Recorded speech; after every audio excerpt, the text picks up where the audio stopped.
Bonjour, audience avec Marine Le Pen, Macky Macron et la séance d'explication d'indiquer Wolf Quotidien à sa une. Le journal annote, le président français a son note sur l'audience avec Le Pen, dixit, j'aurais préféré qu'elle ne soit pas reçue, mais. À la page 2, justement, mon confrère Seyni Diop met en relief la visite de Macky Sall à l'Élysée, visite à plusieurs inconnus de Macky Sall à Paris, sans que cela ne soit inscrit dans son agenda officiel. Le président Sall s'est rendu en France hier, on dirait même en catimini. Ce, après une escale à Marrakech où il s'est un peu reposé. Une visite discrète que beaucoup ne comprennent pas au Sénégal et à l'Élysée, mais qui a tout son sens au vu de l'actualité récente entre les deux pays. En effet, ils sont nombreux au Sénégal et en France à ne rien appréhender sur le dernier séjour au pays de la Teranga de l'adversaire politique d'Emmanuel Macron, Madame Marine Le Pen, présidente du Rassemblement national, formation d'extrême droite française, reçue par le chef de l'État sénégalais. Une entrevue que Sall ne voulait pas dans un premier temps avant de donner son accord loin des caméras, mais qui a été étalée sur la place publique par Madame Le Pen, elle-même sur la chaîne sénégalaise ITV, avec sans doute la bénédiction de l'entremetteur, un certain Philippe Bonne. Une audience nocturne qui a ainsi provoqué l'ire de personnalités politiques sénégalaises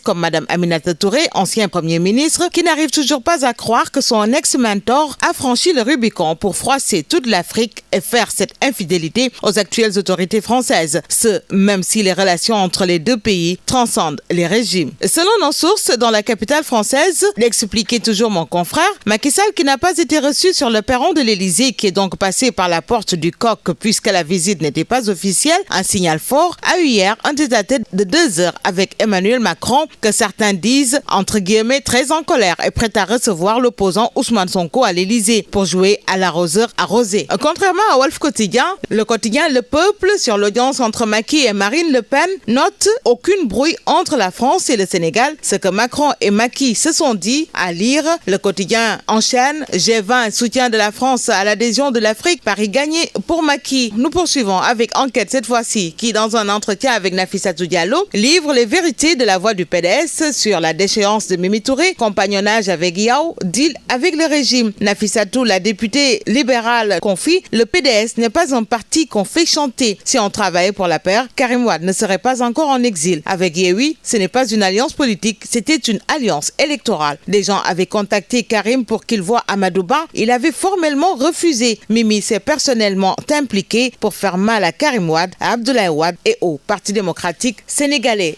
Dixit Nafissatou Diallo, moment choisi par Critique pour justement informer de la pétition contre le 3e mandat, le refus qui s'intensifie. Si ce n'est le flou artistique entretenu par Macky Sall pour brouiller les pistes, ce sont les actes posés dans la gouvernance, mais aussi le refus catégorique de donner suite aux recommandations de la Cour des comptes qui augmente la bulle. Contre la 3e candidature de Macky Sall, Rewmi Quotidien enchaîne, la société civile lance une pétition, Mimi Touré, signataire. Gouvernement d'attaque ou de reculade, tel est le titre interrogatif de Direct News ce matin, faisant allusion au prix des denrées de première nécessité, loyer, mesures contre l'insécurité routière. Qu'est-ce qui bloque? De s'interroger à nouveau mes confrères. À quand la baisse des prix du loyer? Le PM avait fait le serment que les mesures prises contre les accidents seraient appliquées sans concession aucune. Le gouvernement d'attaque semble danser du tango avec 2 pas en avant et 2 pas en arrière. Nous enchaînons avec l'exclusif escroquerie portant sur 5 milliards au préjudice d'Abdoulaye Sylla et Cotra, suivi d'une médiation pénale qui tarde à se concrétiser dans le cadre du rachat d'une banque au Togo. Qui protège le bourreau Zeki Loulahi? S'interroge le journal.